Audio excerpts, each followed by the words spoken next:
Nagbistulang pulang karagatan nitong Miyerkules, August 28 ang mga kalsada sa bayan ng Buñol sa Spain dahil sa pagdiriwang ng taunang La Tomatina Festival. Libo-libong tao ang lumhok sa pista na pinagdiriwang sa pamamagitan ng batuhan ng kamatis. Matinding paglalaba ang gagawin ng mga dumalo dahil sa mga katas ng kamatis sa kani-kanilang damit.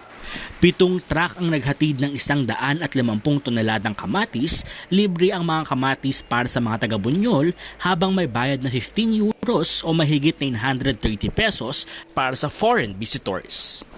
Ayon sa mga organizer, hindi pagsasayang ng pagkain ang pista dahil ang mga ginamit na kamatis ay sadyang itinanim para rito.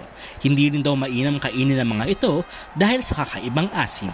Pagkatapos ng batuhan, agad din dumating ang cleaning crew gamit ang mga water hose upang linisin ang mga kalat sa mga kalsada.